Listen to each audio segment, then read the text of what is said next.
I'm Reece Stein, at your leisure, along the way in New Zealand, a country of infinite beauty, spectacular scenery, and a million things to see and do, and about as far away from Utah as you can get. Queenstown is New Zealand's high adventure capital.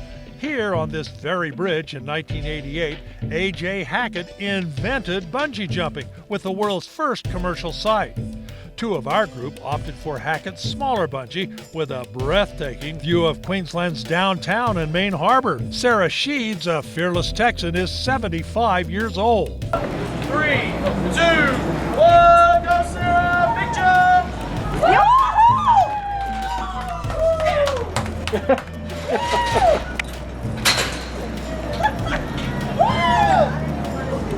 It was wonderful. You should try it. It's the initial thing that's kind of scary, but once you take off, you don't feel anything.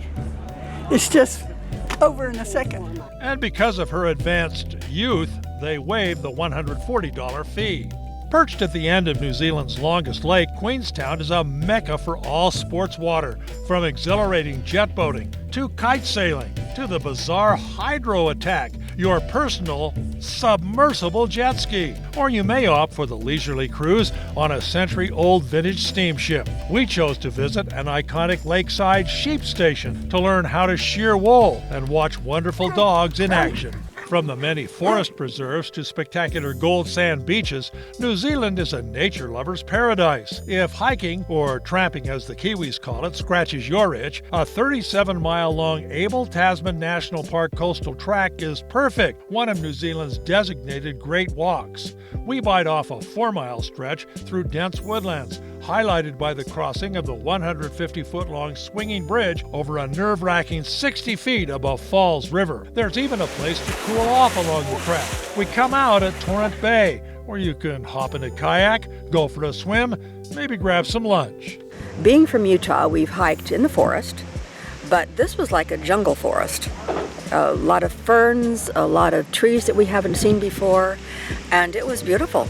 Before Maori and Europeans changed everything, New Zealand looked like this. Mangatatari Mountain is 8,000 acres of historic vegetation. All non-native critters, including rats, weasels, pigs, possums, have been removed, and they're kept out by an incredible 37-mile-long pest-proof fence that circles the entire preserve. We're treated to the antics of endangered kawas, the native parrot, and karuru, the island's only wild pigeon. Mangatatari Mountain is as close to pre-human New Zealand as any place. What's the significance of this place? Everything.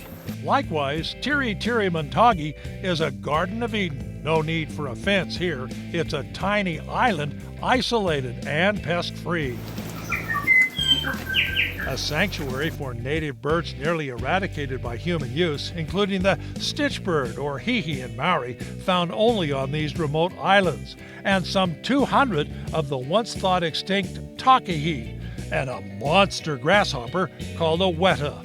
All the trees, including native nikau, the world's southernmost palm, have been reintroduced. Back on New Zealand's South Island, California redwoods tower 250 feet above this trail. Imported over 100 years ago to test for their commercial viability, they're now protected as the Memorial Redwood Grove. Bay of Islands on New Zealand's northern tip is a spectacular natural harbor of 144 islands. Settled by Maori 700 years ago, Captain Cook, Charles Darwin, and the country's first permanent European settlers are among notable visitors to this tourist haven. We visited New Zealand in January before the pandemic closed New Zealand's borders to foreign travelers. But when it reopens, the country will again offer unlimited delights. Reece Stein with Marianne along the way in New Zealand.